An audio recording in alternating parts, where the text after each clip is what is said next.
Why has full self-driving in particular been so hard to predict? I mean, the thing that really got me, and I think is going to get a lot of other people, is that there are just so many false dawns with self-driving, where you think you got the problem, have a handle on the problem, and then nope, turns out you just hit a ceiling, because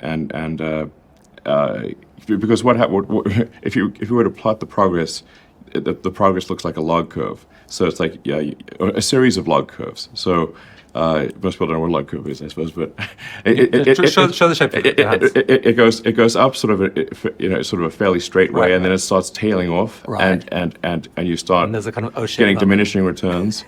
And you're like, it was trending up, and now it's sort of curving over and not, and you start getting to these what I call local maxima, where you don't realize basically how dumb you were. And then it happens again.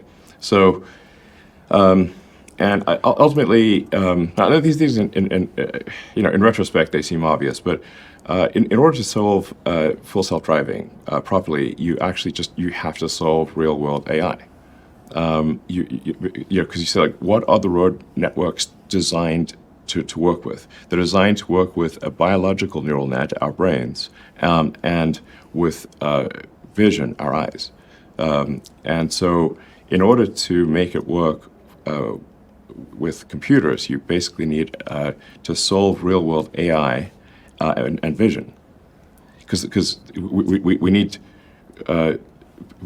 cameras and silicon neural nets in order to have self-driving work for a system that was designed for eyes and biological neural nets.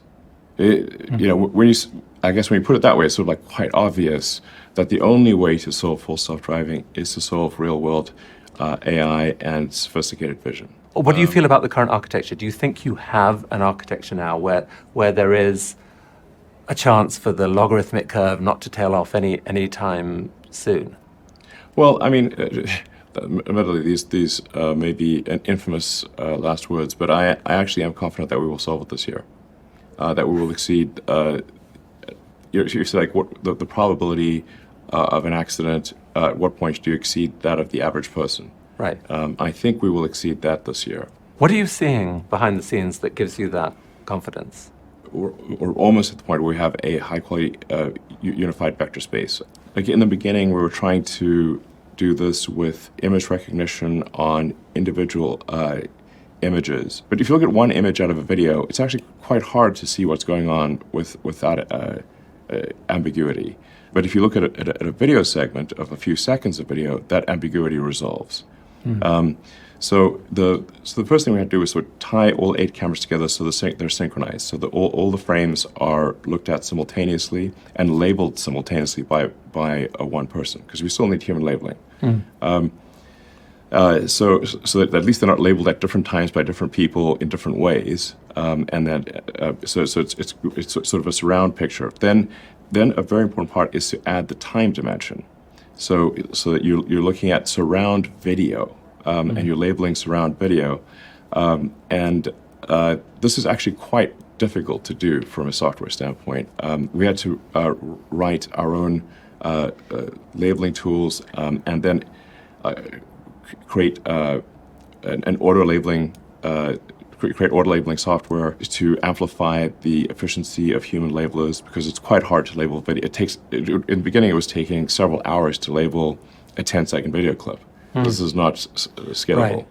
Right. So basically, what you have to have is you have to have surround video, and that surround video has to be primarily automatically labeled, with humans just being editors of and making slight corrections to the labeling of the video, and then feeding back those corrections into the future auto labeler. So you get this flywheel eventually where the auto labeler is able to take in vast amounts of video and with high accuracy automatically label the video for cars, lane lines, drive space. And what you're saying is that you think that, I mean, the result of this is that you're effectively giving the car a 3D model of the actual objects that are all around it. It knows what they are, and it knows how fast they are moving. And the remaining task is to Yes.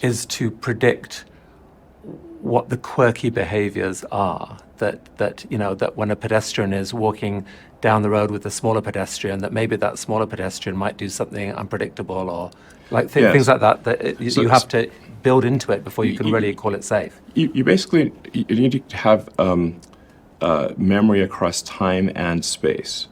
So what I mean by that is if you because you can't, the memory can't be infinite because it's using up a lot of the computer's RAM, basically.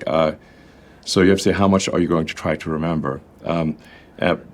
But like, if it's very common for things to be occluded. So Right. like if you talk about, say, a pedestrian walking past a truck where you saw the pedestrian start on one side of the truck, then they're occluded by the truck. Right. But you need you would know intuitively, okay, that pedestrian is going to pop out the other side most likely, Right. and The computer doesn't know. so you need until to it's slow done. down. I mean, a skeptic is going to say that every year for the last 5 years, you've kind of said, well, no, this is the year. Well, I mean, we're confident that we'll be there in a year or two, or like it's always been about that far away. But we've got a new architecture now. You're seeing enough improvement behind the scenes to make you not certain, but pretty confident that this by the end of this year, in most, not in every city, in every circumstance, but in many cities and circumstances, basically the car will be able to drive without interventions, safer than a human. Yes, I mean, the car currently drives me around Austin most of the time with no interventions. So it's not like, and